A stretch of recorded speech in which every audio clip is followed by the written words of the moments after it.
Sheikh Nasir from editors desk की एक नई एपिसोड के साथ आपके सामने हाजिर हूं। पूरी दुनिया के साथ साथ हमारे मुल्क हिंदुस्तान में भी कोरोना वायरस की वजह से जो हालात बने हुए हैं उनसे आप वाकिफ हैं। पिछले एक महीने से लॉकडाउन है, लोग घरों में बंद हैं और उन्हें बार बार ये अपील की जाती है कि वो बिला वजह अपने घरों से बाहर ना आए, सोशल डिस्टेंसिंग कायम रखें, मास्क का इस्तेमाल करें, सैनिटाइजेशन करें और यही एक तरीका है कि हम इस कोरोना वायरस से लड़ सकते हैं। ऐसे में एक और मुश्किल जो इस वक्त हमारे मुल्क को दरपेश है, क्योंकि गुज़श्ता एक महीने से तमाम कारोबार, तमाम कारखाने, तमाम तरह के कामकाज बंद पड़े हैं, तो ऐसा लगता है कि आने वाले वक्त में हमारा मुल्क एक बहुत बड़े इक़्तिसादी बहरान का शिकार हो सकता है। जहां एक तरफ से लोगों की आमदनी बंद है, हमारे मुल्क में 80% आबादी ऐसी है जो दिन को कमा करके शाम को खाया करते थे। पिछले एक महीने से वो लोग बगैर कामकाज के हैं और कई सारे लोग ऐसे हैं जिनके घरों के चूल्हे काफी देर से ठंडे पड़े हुए हैं। अब जहां हुकूमत को एक बहुत बड़ी चैलेंज का सामना है कि किस तरह से इन लोगों की मुश्किलात को दूर किया जाए, वहीं जो लोग कोरोना वायरस से मुतासिर हो रहे हैं उनके इलाज मुआवजे के लिए या उनके क्वारंटीन के लिए भी अरबों और खरबों रुपया खर्च हो रहा है। जहां आमदनी बंद है वहां अगर खर्चा ज्यादा हो रहा है तो इस बहरान से बाहर कैसे निकला जाए, इसके लिए लोगों को सामने आकर के हुकूमत को, मुल्क को मदद करनी होगी और ऐसा हो रहा है। बहुत सारे लोग अपने जाती तौर पर सामने आकर के प्राइम मिनिस्टर रिलीफ फंड या जिन रियासतों में वो रह रहे हैं वहाँ के वज़ीर आला के पास जाकर के अच्छी खासी रकूमात जमा करके अपना ताउन फराहम कर रहे हैं। हमने देखा कि बहुत सारे फिल्म स्टार्स, क्रिकेटर्स ने भी सामने आकर के काफ़ी सारी इमदाद की है। वहीं कुछ प्राइवेट सेक्टर्स ने भी, कुछ फर्मों ने भी अच्छी खासी रकम प्राइम मिनिस्टर रिलीफ फंड में जमा करके अपने फर्ज निभाने की एक कोशिश की है। जहां अगर देखा जाए कि आम लोग भी, कभी कोई पेंशनर सामने आकर अपनी पेंशन डोनेट कर रहा है, तो कोई अपने ज़ाती खर्च पर मास्क या दीगर साजो सामान इंतजामिया के हवाले कर देता है ताकि उसे लोगों में तकसीम किया जाए और लोग इस महामारी से बच सकें। अगर हम ज़िला किश्तवाड़ की बात करें तो आए रोज़ ये देखने को मिलता है कि यहाँ छोटे छोटे कंप्यूटर सेंटर्स चलाने वाले लोगों ने भी सामने आकर के दिल खोल करके मदद की है। म्युनिसिपल कमेटी के कुछ वार्ड मेंबरान ने भी लोगों में मास्क तकसीम किए, सैनिटाइजर्स तकसीम किए। यहाँ आम लोगों ने भी जहाँ माली ताउन दिया, वहीं फूड किट्स लोगों में जाकर के तकसीम की। कुछ NGOs ने ऐसा काम किया, कुछ सरकारी, सियासी और गैर सियासी तंजीमों ने भी सामने आकर के मदद की है। लेकिन एक बहुत बड़ा सवाल है, निशान इस वक्त यहाँ की एक ऐसी कॉरपोरेशन पर खड़ा होता है कि जो किश्तवाड़ जैसे इलाके से अरबों और खरबों रुपया कमा रही, आखिर वो इस मुश्किल घड़ी में सामने आकर अपना फर्ज निभाने से क्यों कतरा रही है। जी हाँ, मेरी मुराद NHPC से है। NHPC जो न सिर्फ किश्तवाड़ से बल्कि जम्मू कश्मीर के मुख्तलिफ इलाकों से अरबों और खरबों रुपया कमा रही है, आखिर वो सामने आकर के कब अपनी जिम्मेवारियों का सबूत पेश करेगी। कुछ एदाद शुमार मेरे पास है जिनसे अंदाज़ा लगाया जा सकता है कि NHPC हमारी जम्मू कश्मीर की ज़मीन से, हमारे जम्मू कश्मीर के पानी से किस कदर सोना तैयार करती है, लेकिन जब इस तरह के मुश्किल के हालात आते हैं तो NHPC तमाशाई बन करके दूर खड़ी रह रही है। 2015 में एक RTI फाइल हुआ जिसमें 2001 से लेकर 2015 तक NHPC ने जम्मू कश्मीर के मुख्तलिफ मुकामात से जो आमदन हासिल की है उसका जब एदाद शुमार हासिल किया गया तो मालूम हुआ कि NHPC ने 1940 करोड़ रुपया 2001 से 2015 तक जम्मू कश्मीर से कमा लिया है। और अगर हम सिर्फ जिला किश्तवाड़ की बात करें, 2007 में डुलहस्ती पावर प्रोजेक्ट जिसकी 130 मेगावाट की 3 टरबाइन यानी 390 मेगावाट बिजली पैदा करने की सलाहियत है, 2007 में ये प्रोजेक्ट मुकम्मल हुआ और 2007 से अभी तक यानी गुज़श्ता 13 बरस से NHPC इस प्रोजेक्ट से अरबों और खरबों रुपया कमा चुकी है। ज़राए के मुताबिक इस प्रोजेक्ट से दिन की आमदन करीबन 3 करोड़ रुपया NHPC हासिल करती है। दिन की 3 करोड़ यानी कि एक महीने की 90 करोड़ रुपया। और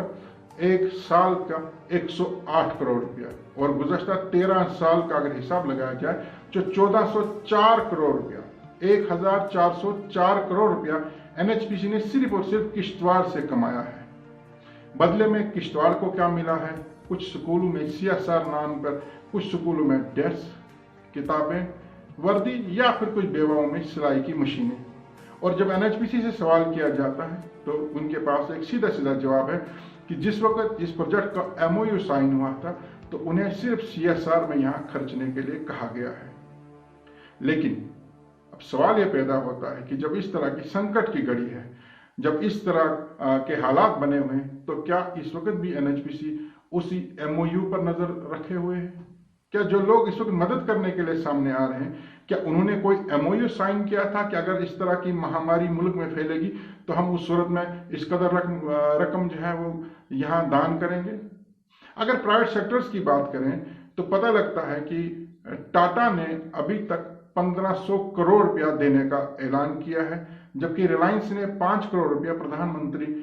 के रिलीफ फंड में जमा किया है और मुल्क का पहला कोविड हॉस्पिटल मुंबई में तामीर करने का जिम्मा भी अपने सर ले लिया है। वहीं TVS मोटर्स एक छोटी सी फर्म है, कोई उतनी बड़ी फर्म नहीं, उन्होंने भी 25 करोड़ रुपया दान दिया है। तो ऐसे में एनएचपीसी जो इस जमीन से, यहाँ के पानी से अरबों और खरबों रुपया कमा करके ले जाती, क्या उसे अपनी जिम्मेवारियों का एहसास नहीं है? जब इस सिलसिले में हमने एनएचपीसी के कुछ जिम्मेवार लोगों से बात की तो उन्होंने बताया कि हमने कुछ मास्क, सैनिटाइजर्स और PPE किट्स यहाँ जिला इंतजामिया के सुपुर्द कर दी हैं। और जिला इंतजामिया से भी इस बात की तस्दीक हुई है कि एनएचपीसी ने इस तरह का कुछ सामान जिला इंतजामिया के हवाले कर दिया है। लेकिन हम समझते हैं कि ये ऊंट के मुंह में जीरा डालने की बात है। जो फर्म किश्तवाड़ से ही सिर्फ 1404 करोड़ रुपया अभी तक कमा चुकी है, वो अगर 50 से 60 हजार का सामान किश्तवाड़ इंतजामिया को इस संकट की घड़ी में देने का अपने ऊपर जिम्मेवारी समझती है तो ये शर्म की बात है। और एनएचपीसी के ही कुछ लोगों से ये भी मालूम हुआ कि एनएचपीसी ने फैसला किया है कि अपने मुलाजमों की एक दिन की तनख्वाह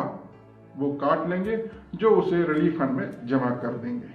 लेकिन सवाल फिर वही पैदा होता है, जहां सरकारी मुलाजमीन जो आम सरकारी मुलाजिम हैं, चाहे वो स्टेट के या सेंटर के साथ जुड़े हुए हैं, वो भी अगर एक दिन की तनख्वाह देने के लिए तैयार हैं या तनख्वाह देने का फैसला लिया गया तो एनएचपीसी कौन सा बड़ा एहसान कर रही है। ऐसे में वो लोग जो सरकारी मुलाजिम नहीं हैं बल्कि कोई दीगर कारोबार करते थे या प्रोफेशनल्स हैं जो पिछले 1 माह से बिल्कुल बेकार बैठे हैं, जिनके पास इस वक्त आमदनी का कोई जरिया नहीं है, अगर सरकार चाहे भी तो उनकी मदद नहीं कर सकती, क्योंकि सरकार के पास इस वक्त इतना कोई ज़्यादा सरमाया मौजूद नहीं है कि एक तरफ से वो इस कोरोना वायरस से पीड़ित लोगों का इलाज करे, उनका क्वारंटीन पर भी खर्चा करे, और दूसरी तरफ से जिन लोगों की आमदनी में नुकसान हुआ है उनकी भरपाई भी करे। ऐसे में एनएचपीसी जैसी जो कॉरपोरेशंस हैं जो यहाँ से पैसा कमा रही है, उन पर जिम्मेवारी आयद होती है कि वो सामने आकर के अच्छी खासी रकम रियासती इंतजामिया के हवाले करें या लोकल एडमिनिस्ट्रेशन के हवाले करें, ताकि इस मुश्किल की घड़ी में कुछ मदद हो सके। अगर पूरी जम्मू कश्मीर से की बात करें तो मुख्तलिफ प्रोजेक्ट्स जो इस वक्त एनएचपीसी के पास है, जो मैंने किश्तवाड़ के एदाद शुमार आपके पास रखे, इससे कई गुना ज़्यादा जम्मू कश्मीर से जो आमदनी हासिल होती है, अगर एनएचपीसी सिर्फ 10 दिन की आमदन, अगर हम किश्तवाड़ डुलहस्ती पावर प्रोजेक्ट की 10 दिन की आमदन देखते हैं तो वो 30 करोड़ रुपया बनती है। उसी तरीके से अगर हम बगलियार पावर प्रोजेक्ट या उरी या बाकी जितने भी सलाल पावर प्रोजेक्ट जो एनएचपीसी के पास हैं, सिर्फ और सिर्फ 10 दिन की आमदन अगर एनएचपीसी रियासती इंतजामिया के हवाले करे तो वो कई 100 करोड़ बन सकती है, जिससे रियासत जम्मू कश्मीर में, यूटी जम्मू कश्मीर में इस कोरोना वायरस के साथ जंग लड़ने में काफ़ी मदद मिल सकती है। और ये इलाका, ये यूटी, हमारे जो ये देहात हैं, हमारे जो ये शहर हैं, इस कोरोना वायरस की बीमारी से न सिर्फ बच सकते हैं बल्कि जिन लोगों को इस लॉकडाउन की वजह से दिक्कतों का सामना है, उनकी दिक्कतें भी काफ़ी हद तक दूर हो सकती हैं।